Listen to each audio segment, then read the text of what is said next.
All right. Now, the trades will tell you that Disney and Charter has actually reached a deal, but in reality, Disney actually caved to Charter. Okay. So, welcome back to Views with Hughes, Virginia for News. This is Jerome Hughes, and today's story, Disney caves to Charter. Okay. So, going ahead and talk about this right quick. So, this has been like going on for days where coverage about this has been happening. And now we see a new update of what's recently happened. See, the Walt Disney Company and Charter Communications have come to an agreement, apparently ensuring that ESPN's return to Spectrum cable right before the Monday Night Football game of the NFL season on the network itself. Now, this resolution puts an end to their spat or their disagreement over the channel costs. Okay, a conflict that since August 31st left around 15 million Spectrum subscribers in 41 different states no longer having access to popular Disney channels like ESPN and ABC. Now, let's be real. These don't really seem as popular channels anymore like they used to be. Okay, so I'm just going to call a spade. Okay, now on Monday, which is today of this recording, Charter stated that the majority of Disney's channels will be instantly accessible to their video subscribers. Now, the settlement was reached just moments before the Monday Night Football match between the New York Jets and the Buffalo Bills, which is slated to be tonight on ESPN. Now, if the agreement and if it wasn't reached, then viewers in places like New York City, even Los Angeles, would have missed the game itself. Okay. Now, both Disney CEO Bob Iger and Charter CEO Chris Winfrey, they both, in a joint statement, stated that the agreement acknowledged the significance of traditional television and the rising demand for streaming services, and it caters to the changing preferences of viewers, even though Charter has been paying Disney a staggering $2.2 billion. So not even sure how, people are going to react when they see that Bob Iger has actually went on ahead and decided to go ahead and get to this agreement. But here's what I see. Okay. We've seen that over the past few years, cable has been on a decline. People have been doing a lot of cord cutting. Now we see that Disney's so desperate, they're going ahead and try to make a deal with a cable company while cable is actually on the decline. Okay. That's just basically bad news for Disney right there, in my opinion. Okay. If you think, that's also the case or another consideration or you think that's true, let me know your thoughts about that in the comments below. All right. Now, with that being said, you see, Bob Iger and Chris Winfrey, they both made an agreement acknowledging that the significance of traditional television, which is cable, and the rising demand for streaming service catering to different preferences of viewers. Now, even though Charter had been paying Disney a staggering $2.2 billion annually for distributing their channels, the specifics of this new deal remain undisclosed. Now, Charter, like other companies, went on ahead and made claims that escalating distribution fees are pushing them to raise prices, leading to a loss of customers. That is true because of the fact that, with Charter, with that being said, Charter, they didn't want to raise prices. They wanted to lower prices so that way they can try to keep the customers. But Disney wanted to go ahead and go opposite of that. They wanted to raise the prices as well as go ahead and try to give people try to make people pay for both cable and streaming at the same time. All right. Charter stated that we can do that on our platform. We can have Disney Plus access on our platform, but it should be at a lower price. Otherwise, the customers aren't even not only going to go with Disney. They're not going to only buy Disney, but they're also not going to buy Charter either. All right. So that's where the CEO of Charter went on ahead and decided to nip that in the bud. All right. Now, for Disney, those fees they get from corporations like Charter to help offset the increasing program costs, especially for sports rights, including NFL and NBA. Now, with this new arrangement, Spectrum users will get back the access to 19 different Disney-affiliated networks like ABC TV stations, Disney Channel, FX, Nat Geo Channel, and the entire ESPN network suite. But several Disney channels such as Disney Junior, Baby TV, Freeform, and others will no longer be a part of the Spectrum art offering. Well, that's interesting right there. I wonder what's the case for that.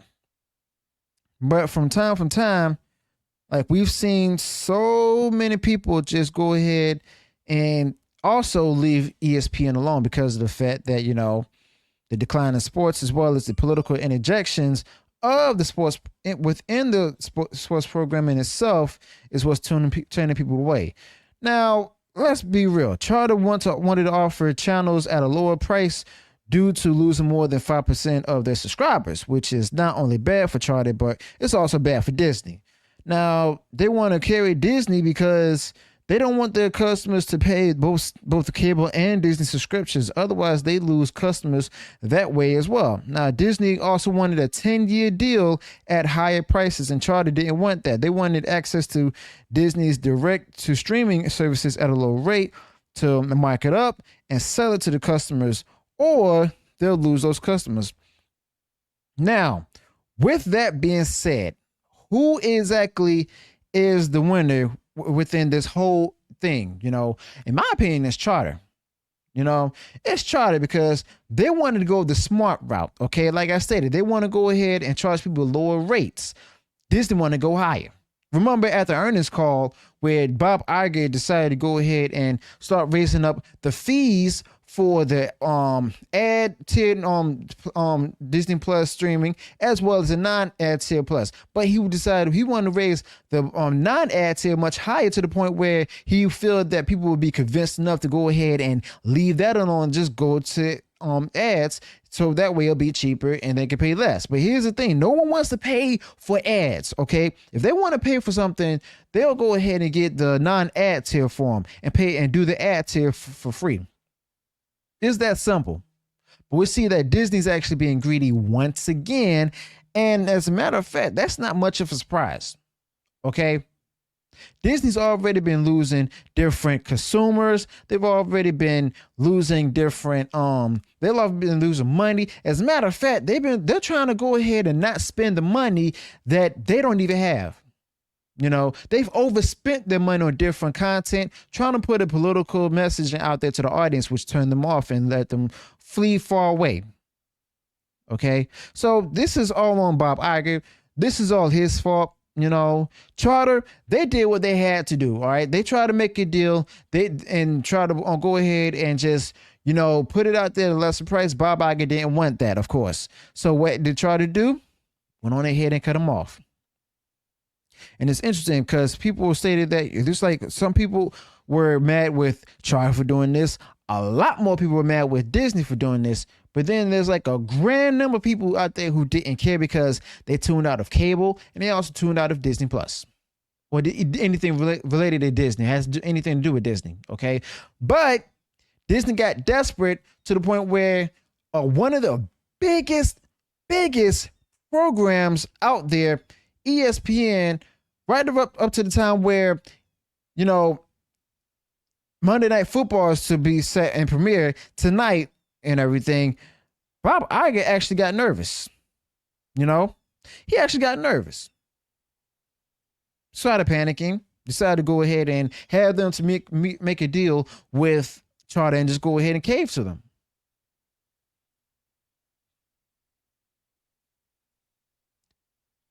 Now, do you all think it might be different, or what do you think? Do you think that, Disney has no choice but to go ahead and just make this deal and stuff so that way they can make up for the losses and go ahead and try to make at least a fraction of the money that they lost back, because there was nothing else that was left for them to do. I mean, whoever's behind the dealings of this with Disney and stuff, who works for Disney, they need to be gone. They need to be gone. Simple as that. Because of the fact that you're going to try to go ahead and put up a foolish fight against somebody who has better leverage up against you. So let me know your thoughts about this in the comments below. Also, be sure to let me know what went wrong in the video. What do you think is going to happen? Do you think that Disney will get at least higher numbers? If so, how high do you think they're going to go? How will their how will their ESPN ratings be? You know, will it be the same? Will it be higher? Will it be lower? Let me know your thoughts about that in the comments below. Who do you think actually won between Charter and Disney? Okay. Let me know your thoughts about that in the comments below. Also, be sure to include any additional thoughts of what I didn't cover related to this particular topic. If you enjoy what I shared in this video, go ahead, smash the like button, and share far wide across social media. And if you haven't done so already, you enjoyed all the content I put out there, go ahead, subscribe to the channel, click the bell notification so that way you be notified of future uploads and updates. Until then, peace.